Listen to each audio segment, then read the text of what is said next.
Detroiters. Yeah. And they're leaving. Right. They're leaving to go to Chicago, to Houston, to Atlanta. I have a lot of friends who I went to Michigan State with that went down to Atlanta, down to Houston, out to the West Coast, out to Chicago as soon as they got their degrees. Right. For the future of this city and for the youth of this city, the ones who are at Wayne State right now, were staring at getting their bachelor's degrees and are looking at options of going elsewhere. Right. What does the future hold, and what can draw people in here? Because one of the biggest criticisms is, if you love Detroit, you'd stay. But sometimes you've got to give people, a reason to stick around. So what do you see as the future of this city? Well, I think part of, and it's interesting that you brought that up, because I was actually on campus yesterday riding my bike, and a couple of students had actually called out my name, so I turned around and talked to them. And that was a question they asked: why should we vote for you? Give us a reason to stay. I think part of what we need to do to give people a reason to stay is we need to have jobs that are going to attract and retain college-educated young people. And that means we have to diversify our economy. And that's something that we're working aggressively to do. Back in December of last year, I formed an Office of Energy and Sustainability, which has as one of its focuses the supporting the growth and development of a green economy here in the city of Detroit. Not only from the standpoint of supporting existing companies, but also attracting other companies, solar power companies, wind power companies, hydropower companies, biofuels. That's the kind of cutting edge stuff that, in my experience, a lot of college educated young people want to be a part of. You know, in many cases, you're talking about very well paying jobs, and you're also talking about jobs that are exciting and put college educated young people in a position to be on the cutting edge of something that is helping to transform our national economy.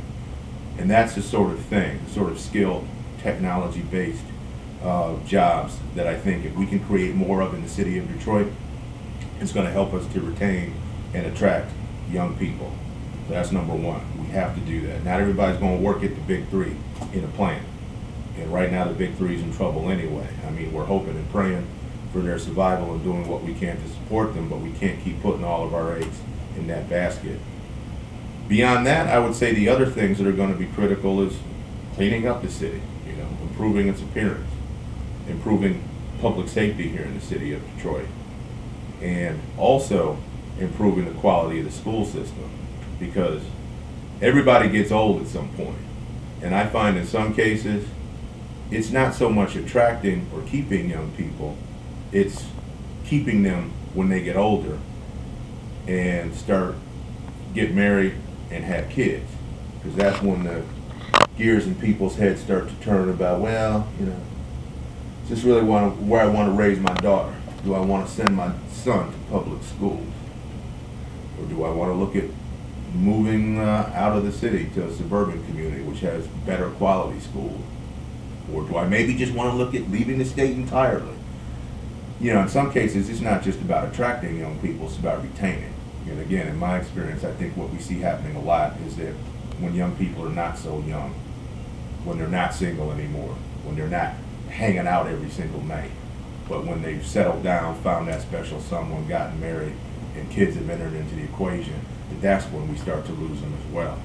And see, that's really dangerous, because that means you're not just losing young people, you're losing entire families, you're losing whole households.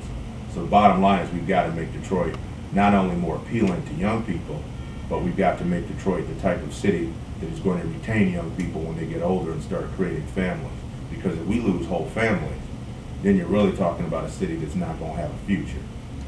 We've got to make Detroit more family friendly. Thank you very much for your time, Mr. Mayor. Appreciate it. No problem.